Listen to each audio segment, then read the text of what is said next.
Bonjour, c'est David pour le blog biz200.fr, votre business à 200%, votre épisode audio quotidien du lundi au samedi pour développer votre entreprise.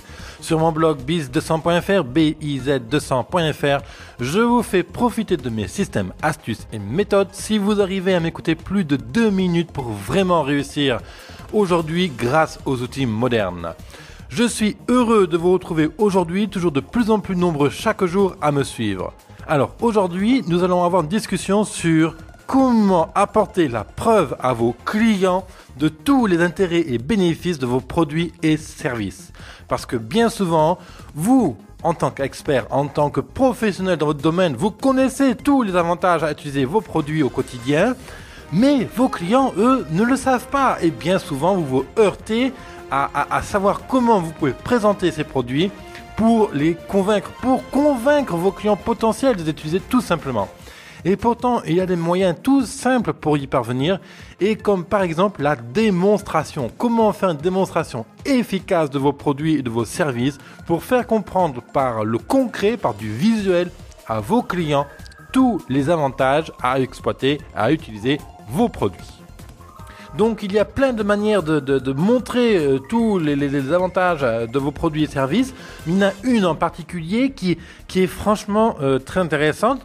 Et cette méthode en fait consiste tout simplement à faire la démonstration de votre produit ou votre service. Et c'est pas parce que ce que vous vendez est un service que vous ne pouvez pas en faire la démonstration. Donc l'objectif c'est de faire la démonstration de votre produit pour le rendre concret, pour rendre concret ses caractéristiques ou fonctionnalités, pour faire en sorte que votre client se l'imagine, se l'approprie, pour faire en sorte que votre client se visualise son utilisation. Le but in fine bien sûr est de faire en sorte d'augmenter les opportunités commerciales pour développer vos ventes et pour accélérer le processus de vente. Donc dans quel contexte appliquer et faire une démonstration ? Donc vous pouvez faire une démonstration lorsque vous êtes dans un domaine où l'innovation est importante, lorsque le client a besoin donc d'un aperçu pratique au-delà donc de la description fonctionnelle et théorique de votre produit et service. Aussi, il est très très intéressant de se rappeler que donc une image vaut 1000 mots et une démonstration vaut 1000 discours, dans le sens où ça permet d'être toujours concret et d'être dans l'usage, projeter votre client dans l'usage.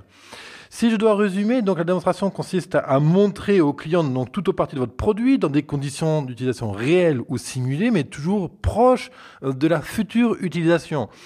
Le succès d'une démonstration va reposer sur 3 points. Le premier, c'est donc une bonne adaptation du scénario de la démonstration aux usages du client. C'est d'avoir une bonne préparation pour éviter donc tout incident et rendre donc la démonstration fluide. Plus votre démonstration sera fluide, plus vous serez convaincant. Et avoir une traduction permanente donc lors de la démonstration donc des caractéristiques techniques en bénéfice client. Ça, j'en avais déjà parlé dans les précédents épisodes. Il faut toujours se rappeler que le client, par exemple, si vous vendez des perceuses, n'a que faire de la puissance du moteur, de la couleur de la carrosserie, de l'emballage, de la longueur des mèches, etc. Ce qui l'intéresse avec une perceuse, c'est de faire des trous. Donc, c'est pas lui dire, le moteur, il fait 550 watts, demi-tour minute, etc. Lui, ça ne lui dit rien. Par contre, si vous lui dites, avec cette perceuse, vous pouvez faire des trous dans tout type de matériaux, bois, métal, béton armé, mur en pierre, verre par exemple, j'en sais rien, tout de suite, il va se dire, ok, je peux utiliser cet outil-là dans toute ma maison, cet outil est vraiment polyvalent. Il va le traduire en usage concret, quel usage il va pouvoir avoir, comment il va pouvoir l'utiliser, etc. Donc ça, c'est traduire donc des caractéristiques techniques en usage, en bénéfice client. Ça, c'est une règle de base lorsqu'on présente des produits qu'il ne faut jamais oublier. Donc, comment utiliser une démonstration ? Comment faire la démonstration ? Comment apporter donc la preuve au client de tout l'intérêt et le potentiel de votre produit ? Donc, au préalable, ce qui est très intéressant, c'est qu'il faut valider avec votre client donc le fait que le produit lui correspond et deuxièmement, demandez-lui s'il est prêt à assister à une démonstration. Alors dans certaines situations, c'est pas la peine de lui demander, on va directement à la démonstration et au contraire dans d'autres domaines techniques, on va d'abord demander au client s'il veut assister à une démonstration parce que par exemple, l'atelier où la démonstration va se produire n'est pas au même endroit où vous êtes actuellement parce que ça nécessite une préinstallation peut-être dans ces locaux. Si par contre, donc à l'opposé, vous êtes dans un magasin informatique, le gars en face va pas vous demander est-ce que vous voulez voir comment ça fonctionne. Il vous amène directement au rayon des ordinateurs et il vous montre concrètement ce qu'est capable de faire l'ordinateur, concrètement comment vous faites pour lire un CD de musique ou concrètement comment vous faites pour le démarrer. Voilà, là on est dans la démonstration. D'autres domaines très très techniques nécessite, par exemple, une configuration de la machine pour l'adapter aux besoins du client. Si, admettons, vous faites des meubles et des objets de décoration en bois, donc très sculptés, vous allez dans un magasin de sculpture et le gars, il vous propose une super machine là, qui fait toutes sortes de sculptures, mais il a besoin de préinstaller certains outils, de les monter, etc., pour vous en faire la démonstration. Ça peut prendre du temps. Le client n'a pas forcément le moment, le temps d'attendre que l'outil pour faire la démonstration soit prêt. Auquel cas, il va vous proposer un second rendez-vous sur lequel il va faire la démonstration. Pour vous, c'est exactement la même chose. Vous devez savoir, vous devez juger, est-ce que vous faites la démonstration tout de suite maintenant ou est-ce qu'il vaut mieux la faire dans les locaux de votre client ou est-ce qu'il faut le faire revenir parce qu'il vous faut préparer votre appareil de démonstration. Ça, évidemment, c'est vous qui le savez, c'est votre métier, c'est votre profession, donc à vous de juger là-dessus.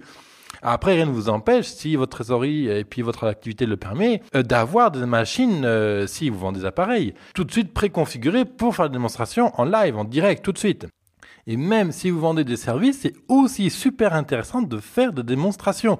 Exemple, vous vendez donc justement des équipements informatiques, des ordinateurs, et lorsque vous vendez un ordinateur, vous demandez à votre client s'il souhaite une assurance bris d'écran, auquel cas cette assurance va couvrir les dégâts en cas de cassure d'écran. Hein. Si l'écran est brisé, peu importe la raison, vous lui arguez que tout est pris en charge, ça ne lui coûtera rien. Et pour que le client s'imagine visuellement qu'est-ce que c'est qu'un écran cassé et le mettre dans une situation négative, donc ça on parle de marketing négatif, vous gardez un PC sous la main avec l'écran cassé en deux, vraiment brisé, qu'on voit clairement qu'il est abîmé, et vous lui montrez l'écran. Là vous dites, ben voyez là ce PC, celui-là il est mort, le client n'a pas pris l'assurance et il a dû payer 300 € de frais de réparation. Voilà, c'est du marketing négatif et c'est super efficace, mais ça fait partie de la démonstration et il y a plein d'astuces comme ça pour faire la démonstration donc de vos produits. Ensuite, le secret pour réussir votre démonstration, c'est de la préparer soigneusement. Donc, vous sélectionnez les séquences que vous voulez montrer, vous préparez votre matériel et vérifiez donc forcément son bon état de fonctionnement pour ne pas avoir de problème de dernière minute. Face à votre client ou donc à votre groupe de décision, si vous négociez avec plusieurs clients en même temps, pour chaque séquence de démonstration, vous allez résumer donc les besoins et les motivations de vos clients. Vous allez procéder donc à la démonstration en fournissant des explications techniques et vous allez traduire immédiatement après l'explication technique chaque argument en bénéfice fonctionnel pour le client. Si vous vendez des machines, par exemple, je reviens à mon gars qui fait des sculptures sur bois, vous dites, avec cette machine, vous avez telle caractéristique, telle puissance, etc. Et ça va vous permettre de gagner 10 minutes pour façonner un pied de meuble. Donc vous savez que il y a 4 pieds par meuble, donc ça vous fait 40 minutes d'économiser pour faire les 4 pieds donc d'un meuble. Donc imaginez à la fin de votre journée, vous avez au minimum économisé au moins 1 heure pour faire un pied sculpté. Donc si vous facturez 40 € de l'heure à vos clients pour faire ces meubles, évidemment, je vous laisse tout de suite imaginer les profits que vous allez en tirer. Enfin, un autre point qui est super important pour bien préparer, bien faire des démonstrations, c'est de répondre aux questions et aux objections aux clients au fur et à mesure. Parce que chaque fois, je le rappelle, qu'il y a une objection qui s'élève dans votre groupe de clients ou chez votre client, c'est simplement que ça fait face, cette objection, donc c'est une petite peur, c'est une crainte, c'est une émotion, c'est une interrogation, c'est une inquiétude. Donc il faut absolument la régler maintenant, parce que sinon votre client, d'une part, même s'il est convaincu techniquement de votre appareil ou de votre service, cette objection va quand même revenir à chaque fois. Et tant qu'elle n'est pas réglée, eh bien ça bloquera votre vente. Et ensuite, terminez votre démonstration en faisant la synthèse donc de tous les arguments clés qui font que votre produit est vraiment meilleur, que c'est pour vraiment un bon truc pour votre client et qui fera la bonne décision en achetant votre produit ou votre service. Alors, qu'est-ce que je peux vous donner comme conseil pour bien faire vos démonstrations ? Déjà, il vous faut bien vous entraîner. Il n'y a pas de secret. Entraînez-vous pour que la démonstration donc soit bien fluide, afin que donc votre client puisse vraiment percevoir la facilité d'utilisation. Si vous utilisez vraiment fluidement, que vous appuyez sur tel bouton et tel bouton, que le client peut suivre et que ça marche et que hop, toute la démonstration s'écoule bien, forcément votre client va être davantage satisfait, davantage séduit. Et donc, c'est pour ça qu'il est recommandé donc, de faire des démonstrations par un expert si vous n'êtes pas expert avec cet appareil. Ça peut arriver si vous vendez des machines très techniques, vous êtes commercial, donc ça veut dire que vous ne maîtrisez pas parfaitement la machine que vous vendez. Dans ce cas-là, soyez un binôme. Vous êtes sur le côté argumentation, bénéfice client, vente, et vous laissez faire l'expert qui va montrer au client comment utiliser.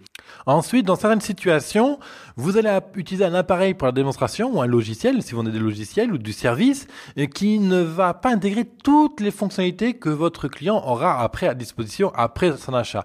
Donc, dans ce cas-là, il est très important aussi de prévenir votre client en début de démonstration qu'il s'agit d'une version spéciale pour la démonstration et qui n'offre donc pas toutes les fonctionnalités, mais qu'après l'achat, votre client disposera de sa version personnelle qui sera plus stable, mieux configurée, adaptée, complète, etc.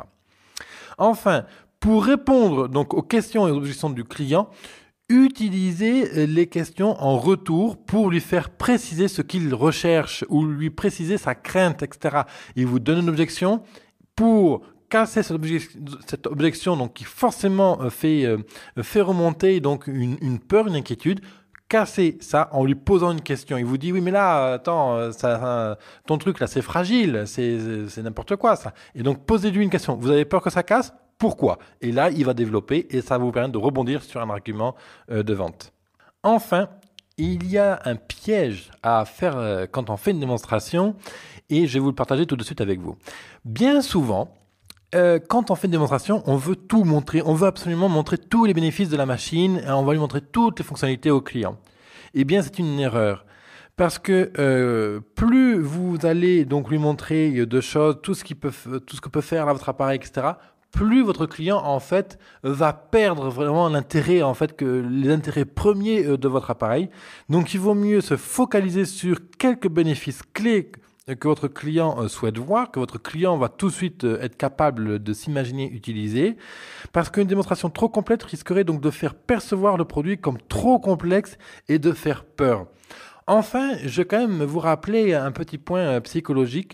Il faut savoir que quand on donne, il y a des études qui ont été faites pour ça, quand on donne trop de choix à quelqu'un, à un individu, il n'est pas capable de choisir. Si vous donnez par exemple 5 paquets de chocolat différents à votre client, eh bien il va hésiter avant de choisir lequel il va prendre. Par contre, si vous lui en donnez que 2, sa prise de décision pour en choisir l'un des deux va être beaucoup plus rapide. Et ça, c'est un fait qu'il ne faut pas oublier. Donc, votre produit a beaucoup de fonctionnalités, etc. C'est très bien, mais sachez résumer et prendre les quelques fonctionnalités qui font vraiment vendre vos machines. Repérez les questions qu'on vous pose le plus souvent. Est-ce que votre appareil fait ci ? Est-ce que votre appareil fait ça ? Et prenez donc ce top 5 questions pour en faire donc votre démonstration et attachez-vous à démontrer ce top 5 questions que vos clients vous posent habituellement. Le grand avantage d'une démonstration de produit, c'est qu'elle s'adresse à tout type de client, qu'il soit expert ou non, qu'il soit technique ou non, parce que tout le monde est capable d'envisager les bénéfices d'un produit à partir du moment où ils sont exprimés de la bonne manière. Et plus le client peut visualiser concrètement votre produit, votre service, plus il se rapproche de l'étape de la décision. La précaution à prendre, comme toujours, c'est bien préparer votre démonstration, parce qu'il vaut mieux ne pas faire de démonstration que de faire une démonstration ratée, qui ferait fuir le client et qui en plus montrerait que vous ne maîtrisez pas vos produits. Alors, pour résumer donc ce processus de démonstration, je vais vous donner donc les 3 séquences qui sont très importantes pour réussir la démonstration. Donc, ce que vous allez faire avant, ce que vous allez faire pour préparer et ce que vous devez faire pendant la démonstration. Alors, au préalable, il est important donc de choisir des produits et des innovations qui correspondent aux besoins de votre client. Vous allez faire en sorte que votre client accepte le principe de la démonstration. Vous allez valider donc les centres d'intérêt et les préoccupations que votre client souhaite résoudre. Ensuite, pendant la préparation, vous allez choisir les séquences donc, pour faire votre démonstration. Vous allez choisir, préparer et tester votre matériel. Et ensuite, vous allez vous entraîner pour rendre la démonstration fluide. Pendant la démonstration, vous allez donc résumer les besoins de votre client. Vous allez faire la démonstration technique et la traduction en bénéfice client. Vous allez répondre aux questions et aux objections de votre client. Et ensuite, pour conclure, vous faites la synthèse des bénéfices du produit. Et voilà, le tour est joué. Ensuite, je vous laisse juste écouter le podcast qui vous sert à bien conclure la négociation. Et je vous invite fortement à télécharger la formation gratuite que je vous ai préparée, comment réussir vos négociations en 8 étapes. Cette formation reprend les 8 étapes essentielles pour ne jamais rater vos négociations. Si vous écoutez ce podcast depuis YouTube ou SoundCloud, vous avez dans la description un lien qui va vous ramener sur mon blog pour la télécharger. Si vous écoutez ce podcast directement depuis mon blog business200.fr, et bien juste en dessous, vous avez de quoi télécharger cette formation. Et n'hésitez surtout pas à me soumettre vos idées, les sujets que vous aimeriez que je traite. Pour ça, vous vous rendez sur biz200.fr/contact, biz200.fr/contact. Et là, vous postez votre message et je me ferai un plaisir de répondre à vos questions, à traiter vos demandes. Bien sûr, n'oubliez pas de vous inscrire à ma newsletter pour être informé en temps réel de mes publications, des nouveaux podcasts, enregistrements audio, séminaires, conférences, etc. que je sors quotidiennement. Et merci de m'écouter. À très très bientôt. Bye bye.